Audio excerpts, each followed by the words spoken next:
நண்பர்கள் அனைவருக்கும் வணக்கம். இந்த வீடியோ பதிவில் வடசென்னை பகுதியில் ஏப்ரல் 19ஆம் தேதி நடந்து முடிஞ்ச நாடாளுமன்ற தேர்தலில் எவ்வளவு வாக்குகள் பதிவாயிருக்கு அப்படின்றதையும், இதற்கு முன்னாடி நடந்த நாடாளுமன்ற தேர்தல், அதாவது 2014 மற்றும் 2019ஆம் ஆண்டு நடந்த நாடாளுமன்ற தேர்தலில் எவ்வளவு வாக்குகள் பதிவாயிருக்கு, இந்த முறை அதிகமாக இருக்கா கம்மியாக இருக்கா அப்படின்ற விஷயத்தையும், இதோடு சேர்த்து வடசென்னை பகுதியில் இருக்கிற குளத்தூர், பெரம்பூர், ராயபுரம் போன்ற பகுதிகளில் எவ்வளவு வாக்குகள் பதிவாயிருக்கு அப்படின்ற தகவலையும் நம்ம சேர்த்து இந்த வீடியோல பார்க்க போறோம். டாக்டர் ராதாகிருஷ்ணன் நகர், பெரம்பூர், குளத்தூர், ராயபுரம், திருவிக நகர், திருவொற்றியூர் போன்ற பகுதிகள் இந்த லோக்சபா கான்ஸ்டிடியூன்சிக்குள்ள வருது.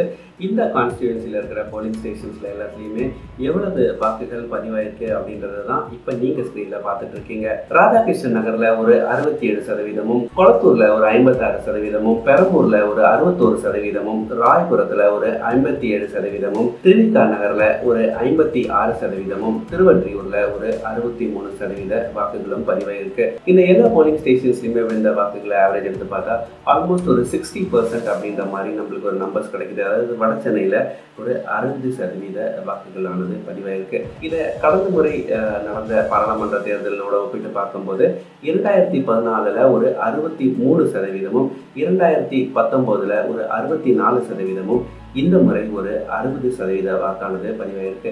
ஓவர் த ட்ரெண்ட் இந்த எடுத்து பார்த்தா கடந்த 3 நாடாளுமன்ற தேர்தலுடைய ட்ரெண்ட் எடுத்து பார்த்தா கொஞ்சம் டவுன் சைடில் தான் இருக்கு. ஆனால் இங்கே ஒரே ஒரு நல்ல விஷயம் என்ன அப்படின்னு பார்த்தா, சென்னையுடைய மற்ற 2 லோக்சபா கான்ஸ்டிடியூன்சிஸை கம்பேர் பண்ணும்போது நார்த் சென்னை மக்கள் கொஞ்சம் அதிகமாக வாக்களிச்சிருக்காங்க அப்படின்னு தான் சொல்லணும். நார்த் சென்னையை பொறுத்தவரையில் ஒரு எக்ஸாம்பிளுக்கு சவுத் சென்னையில் இருக்கிற டெவலப்மெண்ட் நார்த் சென்னையில் இருக்கா அப்படின்னு கேட்டால் இல்லை. ஆனாலுமே இந்த பகுதியில் இருக்கிற மக்கள் அவங்களுடைய கடமையை தவறாமல் வாக்களிச்சிருக்காங்க.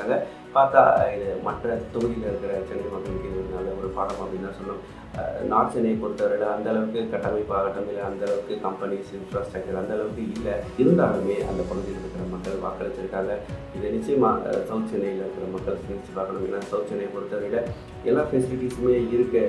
ஐடி கம்பெனிஸ் ஆகட்டும், இன்ஃப்ராஸ்ட்ரக்சர் ஆகட்டும், ரியல் எஸ்டேட் டெவலப்மெண்ட் ஆகட்டும், ரோட்ஸ் எல்லாமே நார்த் சென்னையை கம்பேர் பண்ணும்போது சவுத் அண்ட் சென்ட்ரல் சென்னையில் நல்லாவே இருக்குது. ஆனால் இதெல்லாம் வச்சு பார்க்கும்போது எல்லாம் சரியாக இருக்கிற பட்சத்தில் அந்த பகுதியில் இருக்கிற மக்கள் நிறைய வாக்களிச்சிருக்கணும். ஆனால் அது நடக்கலை.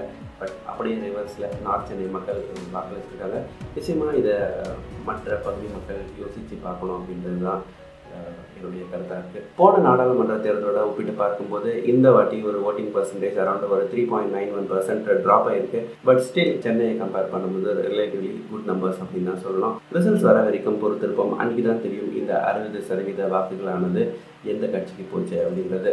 இதே மாதிரி சென்னையிலையும் சென்னையுடைய சபப்ஸ்லையும் ஓட்டிங் பேட்டர்ன்ஸ் ஆனது எப்படி இருக்குது அப்படின்றத நான் இன்னொரு வீடியோவில் பதிவு செய்கிறேன். இதே மாதிரி சென்னையில் தகவல்களுக்கு மறக்காமல் நம்ம சேனலை சப்ஸ்கிரைப் பண்ணி வச்சுக்கோங்க. நன்றி, வணக்கம்.